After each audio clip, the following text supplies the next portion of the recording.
Hello and welcome here in Phuket PALS.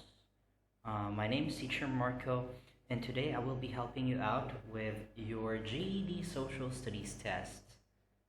We'll try to answer a few questions, and I will walk you through some techniques and approaches on how to handle GED type social studies questions.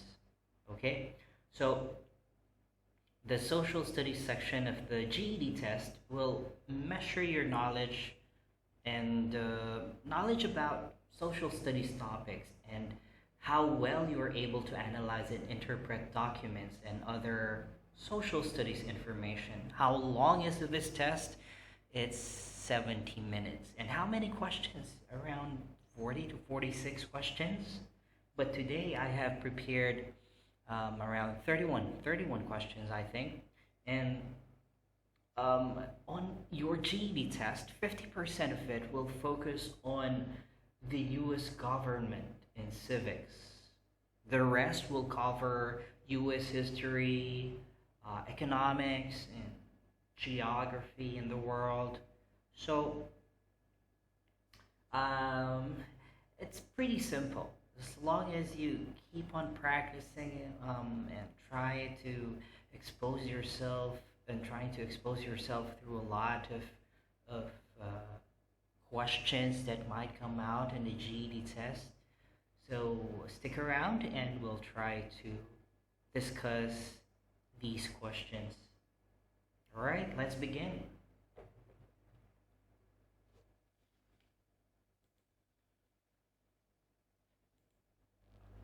Okay. What you can see on your screen are a few terminologies that is related to economics.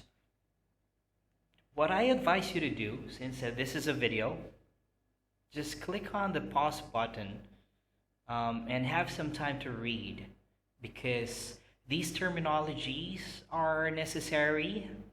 Your knowledge about these terminologies are necessary for you to answer questions for numbers 1 to 6.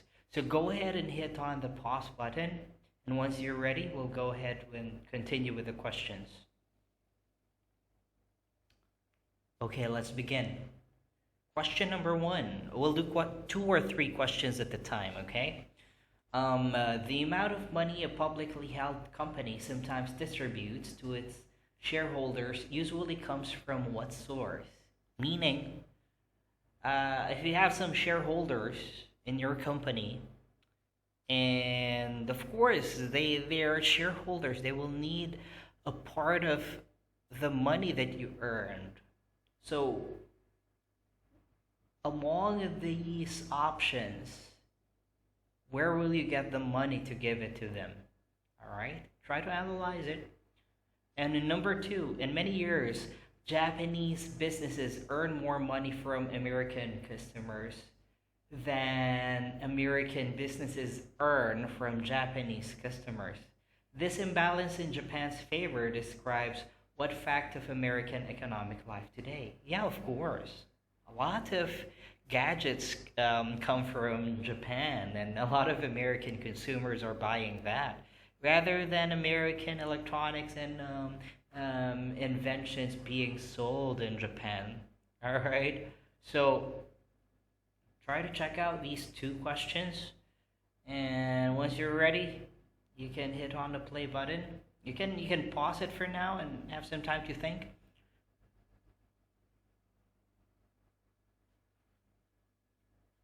Okay. All right. Let's go and check the answers. So the answer number 1 is profit. Of course, the profit is the amount of money like remaining after a company's bills have been paid. So frequently, a part of the profit is distributed to the company's shareholders, and usually that happens on a quarterly basis or 4 times a year. All right. And and number 2, the best option is number 4. It's an unfavorable balance of trade. All right, you can see keywords here already. Imbalance, unfavorable balance. Yeah, that's it, right? More Japanese goods are sold in the United States than US goods are sold in Japan. All right, and that's what we call an unfavorable balance of trade. Let's go to number 3 and 4. After World War One, defeated Germany saw its money become worthless. At one point, a person needed a wheelbarrow to carry all the currency required to purchase a single loaf of bread. Oh my gosh, right? Okay, what is that again? If you have read the terminologies a while back, you already know the answer to this question. All right? What's the situation when people are spending too much and buying things? The prices are too high. What is that situation? All right, you can scroll back and check it. So in the early 1990s, all right, way, way, way, way ahead after World War One, the German government refused to lower the relatively high interest rate it paid to depositors. Why? This policy negatively affect the economies of other nations in Europe and elsewhere, and many governments were very angry with the Germans. Nevertheless, the Germans continued the policy to protect themselves from the possibility of why. So they need to do this. They need to maintain high interest rate being paid to depositors, because try to relate it on what happened before. What is that? And number 4, the United States is lost to regulate monopolies. Some monopolies are forced to break up into several competing companies. Other monopolies, especially utilities such as electric companies and gas companies, are allowed to operate, but are carefully watched over by government officials. What is the advantage of allowing some monopolies to operate? Why do you think so? Why are monopolies allowed to operate?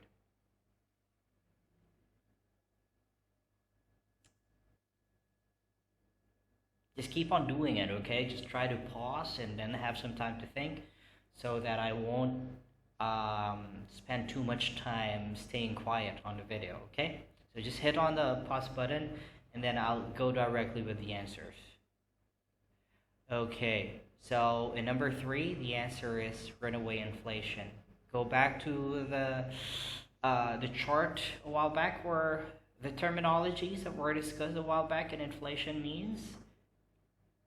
All right, the increase of prices of commodities, and they don't want that to happen. So that's why the German government refused to lower its interest rates so that people will have money, people will be encouraged to save money, right?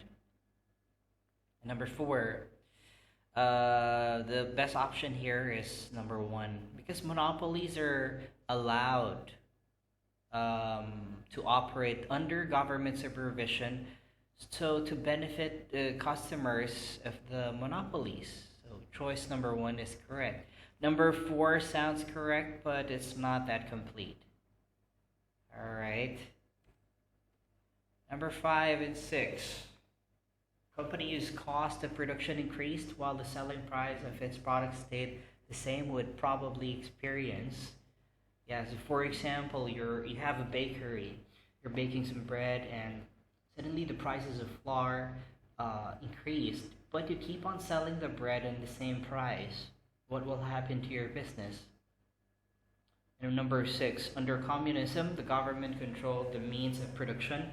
Which business goal did the Soviet Union say was bad and therefore illegal? What is illegal in communism? What is not good in communism? Okay? All right. Let's move to the answers. I assume you've paused already. Okay.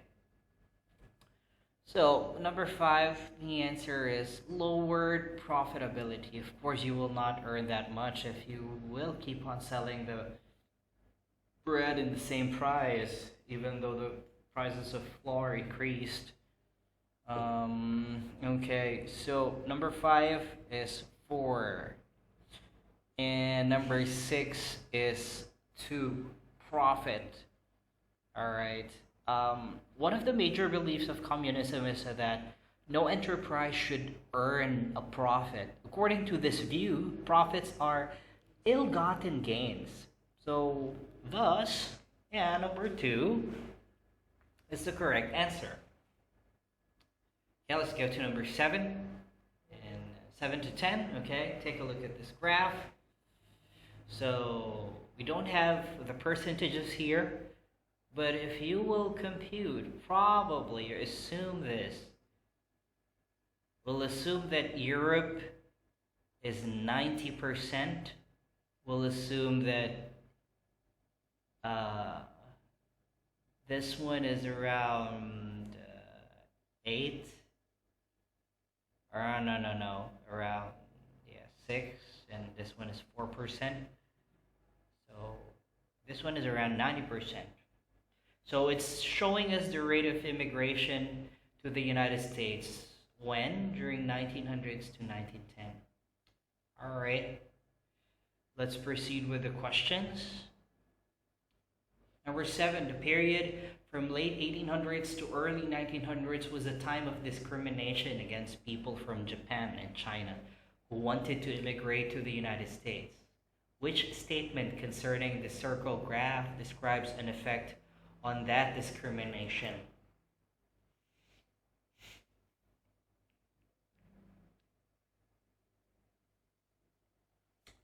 And number 8, according to the graph, what percentage of the total number of immigrants came from Europe?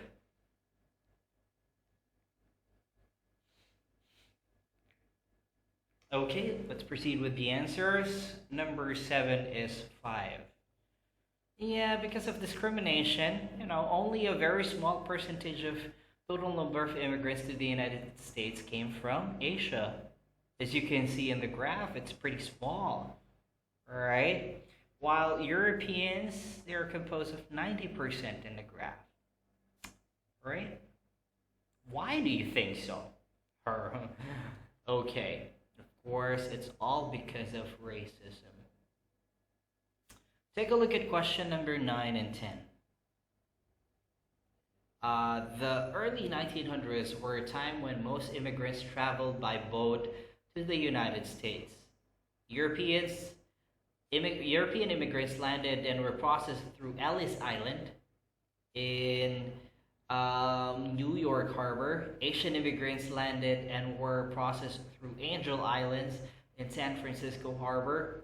Based on information in the circle graph, which of the following statements is true? And number 10, racial tensions and the aftermath of the Civil War in the United States probably had an effect on immigration to the United States between 1900s and 1910.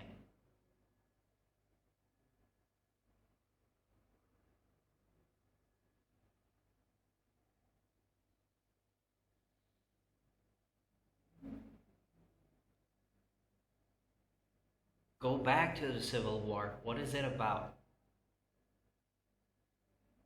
The tensions between African Americans and white Americans. Okay. So, let's take a look at the answer then. So, number 9, it's obvious. Many more immigrants were processed through Ellis Island. You can see it in the graph, right? And number 2, of course, because of the racial tensions that happened during the Civil War, they led to virtually no immigration from Africa, of course. So, after all of the worst things that happened and the racial tensions that happened, of course, it's virtually no more immigration from Africa, right? It became non-existent. All right, let's take a look at this. Oh, time zone. Okay. All right, take a look at this time zone. can pause on your screen as well. Okay, let's look at the. Let's take a look at the questions. It says here, when it's 1 p.m. in San Francisco, what time is it in New York City? What do you think? Which part of America is San Francisco? We know it's in California, but is it in the Pacific? Is it in the mountain states? Central?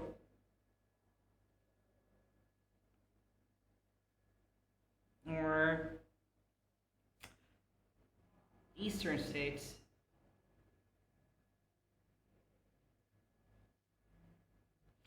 A government worker in Washington, D.C. has to make a phone call to Portland, Oregon. Businesses that opens at 9 a.m. What is the earliest time in Washington, D.C. that the government worker can reach Portland? Okay.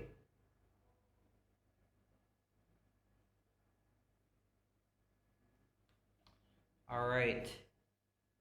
So in number 13, the time zones came into use in the United States in the late 1800s. What event or invention was the greatest cause of this innovation?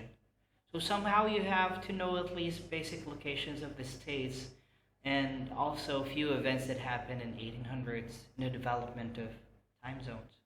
Okay, let's go ahead and take a look at the answers.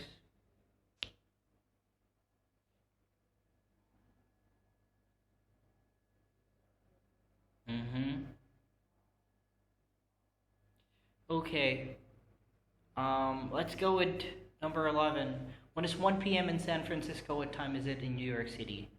So you have to consider San Francisco is using the Pacific time. All right.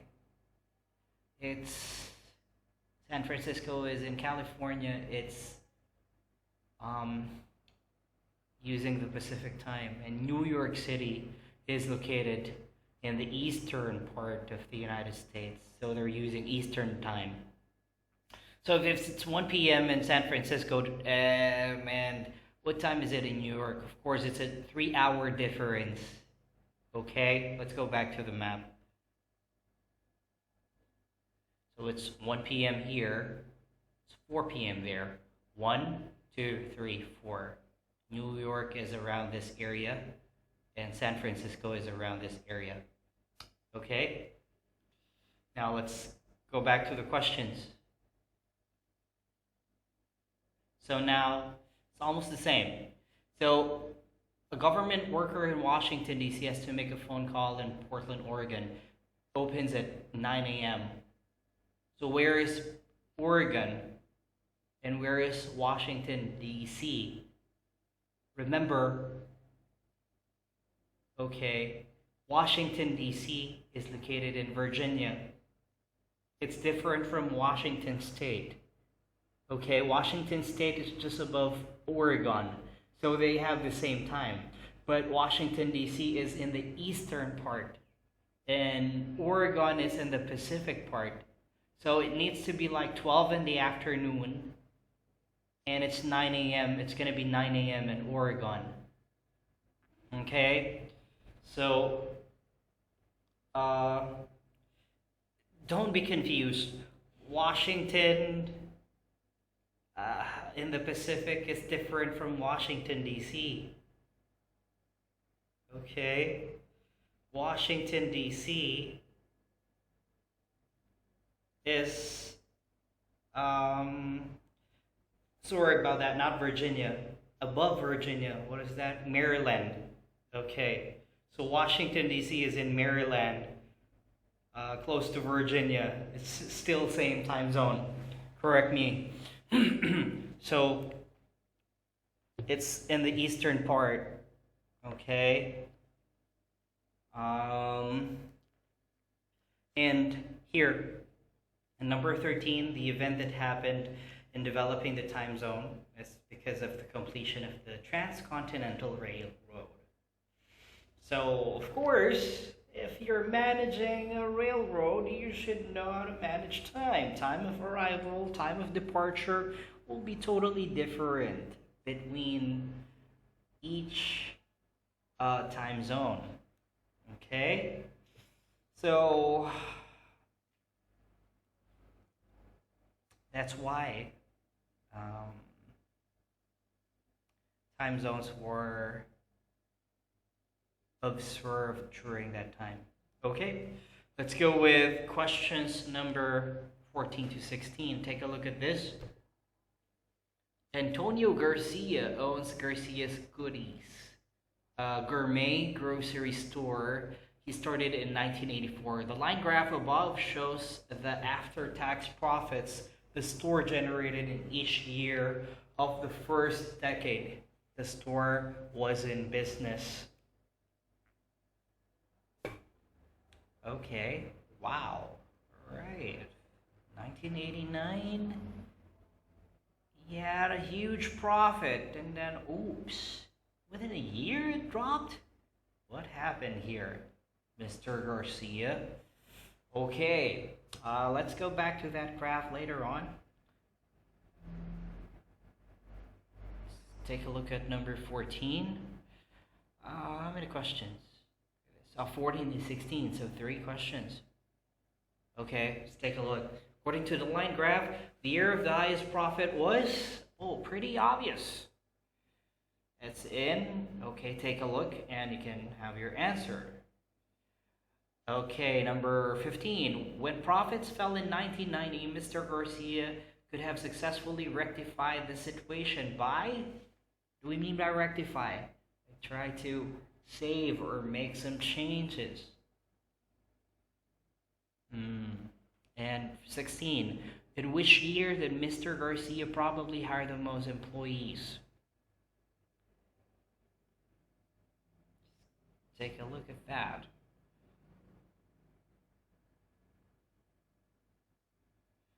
Okay, let's go to the answers. So number 14, it's 1989. That's pretty obvious. So number 15, it's number 1. Why? Because reducing cost, like for example, salary, would have helped increase profits. The other 4 choices would not have increased profitability of the store. In fact, choices number 2 and number 3 would have actually added some problems. So number 1 is the best option there. And number 16, the year the business opened, 1984, would have been the one during which the most employees would have been hired. Because what? It can be assumed that a full staff would have been put in place that year. That's what we can assume. It's always the opening year. Okay, number 17 and 18 refer to this illustration.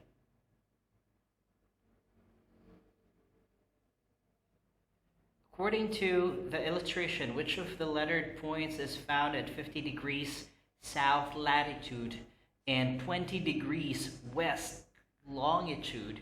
Okay, let's take a look at that. 50 degrees south, 20 degrees west. 50 degrees south, 50 degrees south, 40, 50, and 20 degrees west. This is pretty easy, boys and girls. All right, and number 18. What direction is point B from point D? Point D from point B. What is that direction?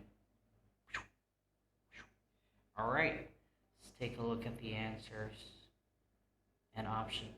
Okay, So the answer number 17 is C, or number 3. Okay. This is pretty obvious. You just have to take a look and check the graph, or the illustration, sorry. And in number 18, of course, that is west, north, west. Take a look. This one is going west, this one is going north, and this one is going west. So it's west, northwest.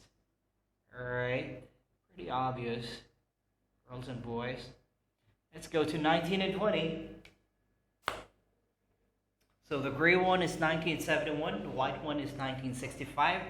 This is talking about federal spending on education, meaning the money that the government spent on education.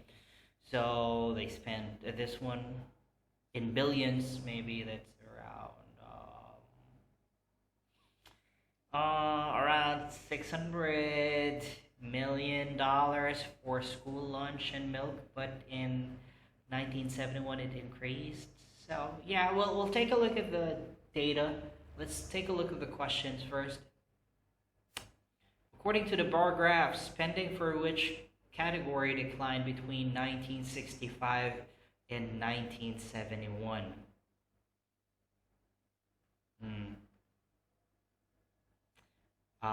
Which of the following statements can be verified by information in the graph? Okay, let's go with number 19 first. Which category declined between 1965 and 1971?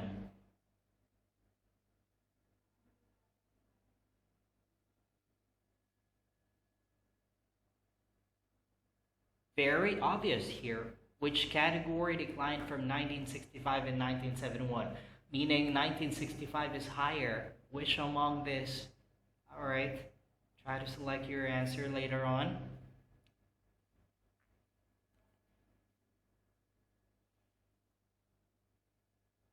Okay, and number 20. Which of the following statements can be verified by information in the graph? The federal government spent a relatively small amount of its funds on education in both 1965 and 1971. Or number 2, the food served most school lunchrooms did not adequately meet federal nutrition guidelines. Or number 3, applied research and development was relatively small part of the overall education budget in both 1965 and 1971. Take a look at the choices, the graph, and let's check the answers. Okay, let's go. 19, of course, is number 4. Take a look at that. See? 1965 is higher. And of course, in number 20, it's 3. Applied research and development. Here we go. So, meaning,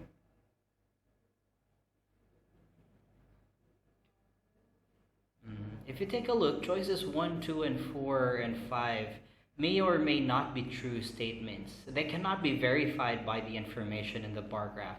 Only choice 3 contains information that can be verified by the graph. Okay. Alright, so that's the answer number 20. Now let's go to 21 and 22.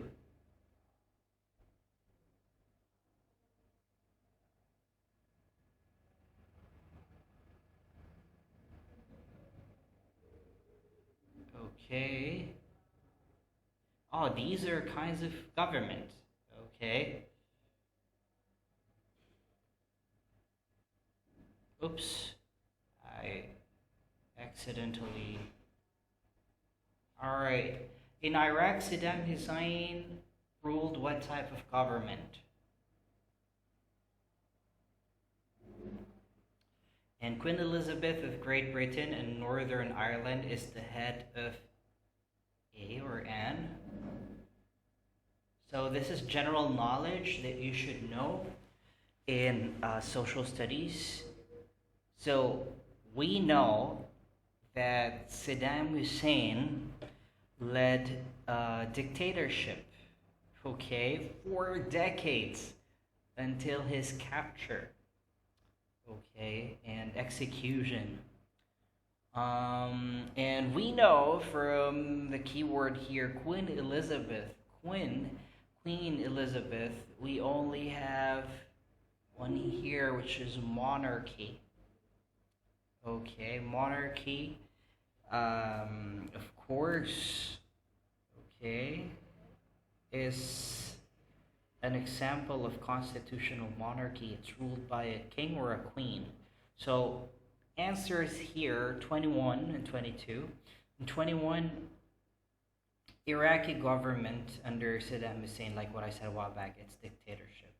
And in 22, Great Britain, Northern Ireland are considered to be a model example of a constitutional monarchy. And the current ruler, and still is, yup, is Queen Elizabeth II.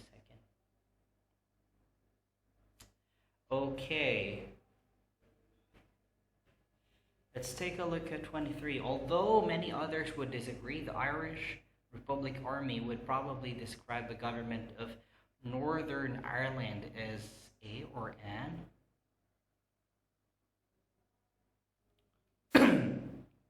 24.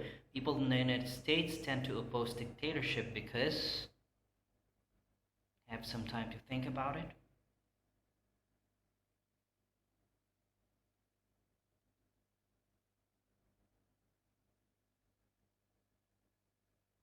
Just to give you a background, who are the IRA? So basically, they are a certain group in Southern Ireland who greatly opposes British rule in the northern part of the island, northern part of Ireland. Okay, so for some of you who are not familiar, um, Ireland is divided into two parts. The north part is, of course, considered to be under British rule, and the southern part are independent. Um, and they govern their own government without any influence from the British. So the IRA hates the northern part. Okay. So let's take a look at the answer. So of course, the IRA would think that Northern Ireland is of okay. Northern Ireland, sorry, I had a typo here. This should be dictatorship. It's not direct democracy. I had a typo here, it's dictatorship. Okay. Let's try to fix that one. Let's try to fix it. So let's have that as an answer instead, and that would. Okay. Yeah, there you go. Let's continue. Okay, so it's dictatorship. All right. So again, the IRA strongly opposes British rule of Northern Ireland, so the group would probably call the British government a dictatorship, right? And number 24, well, the Americans has a belief in the right of people to have a say in their government. That is their traditional belief, and it's a strong-held American belief. So, uh, they don't like dictatorship. They're anti-communist, anti-dictatorship. So there you go. Um, let's see. Let's go with 25 to 27. Refer to the following information. Violence has become a major concern of many Americans in the 1990s. This violence includes child abuse, spousal abuse, random shootings, assault, and abuse of the elderly. Oh my gosh. All right. A member of a child welfare league would probably be most involved in finding solutions for which type of violence. This is pretty obvious. They have the golden word there, child, of course. It's child abuse. Okay. Number 26 and 27. A member of the American Association of Retired Persons would probably be most involved in finding solution. Which type of violence? Retired persons. How old are you when you usually retire? All right. And number 27, street gangs are mostly often associated with which type of criminal activity? Street gangs. All right. Let's take a look at the answer. Of course, for people who are retired, they're old, so it's focus more on abuse of elderly. And for gangs, they're, criminal activity are mostly retaliatory shootings. You don't look so uh, surprised when these things happen nowadays. It feels so sad though. Okay. Let's proceed with 28 to 31, the last batch of questions. So if you take a look here, this is a map of the expansion of the continental United States. So this is the United States in 1783, this part only. And as we move on westward, more lands have been acquired through years. Okay, let's take a look at the questions. Number 28. According to the map, the last part of the continental United States that was added was, let's go ahead and take a look at the year later on. Let's take a look at 29. The Mexican War of 1846 to 1848 was ended by the Treaty of Guadalupe Hidalgo, which gave the large area of land to the United States. So let's take a look at these years. 1848. And let's take a look which one is the last one. Okay, let's go back to the map. Okay, so if you take a look at that, this is 1848. That might be a clue to your answer in number 29. And which one is the last one that was added here? Gadsden Purchase.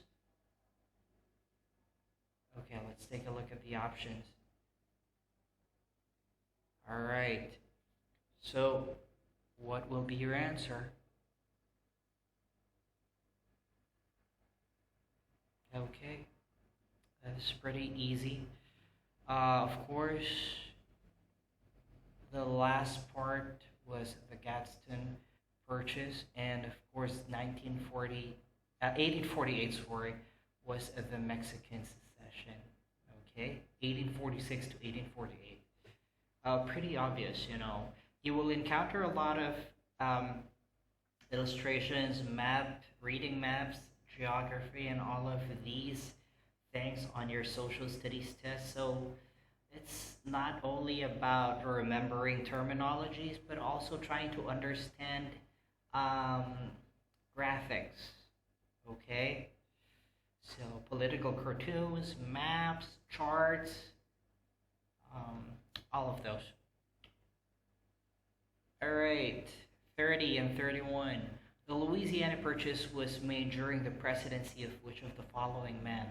It's pretty obvious. We'll just try to go back and check the year and compare it with this. And number 31, which sentence is the best summary of the map's content? Okay, let's first go with Louisiana Purchase. Let's take a look at the map. Oh.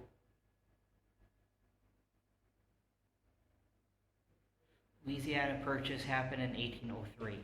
Okay, so we will be able to answer Number 30 then.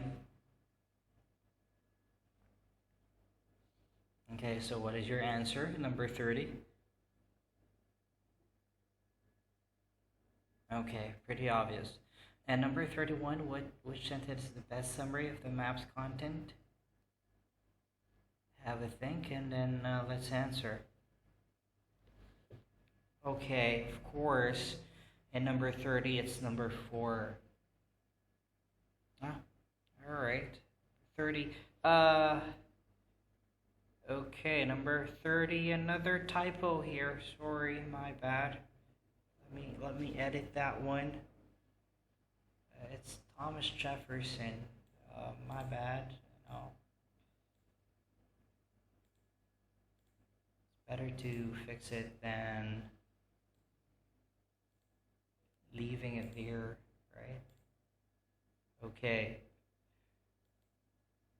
There you go. It's pretty obvious. We just compare the date there. And then number 31, what we can assume is that the expansion of the continental United States was made up of adjoining pieces of land that were added during the 19th century. Pretty obvious, right? It was added through time. Okay. So, choice number 5 summarizes the entire map. Each of the other choices describes only one part of it, but it's not really talking about the entire map. So that's what you have to consider. So don't make a choice right away. Read the other options. Okay. So I think that would be all for today. And I want to thank you for your time. I know I've taken a lot of your minutes, but I hope that you learned something from me today. And always be patient.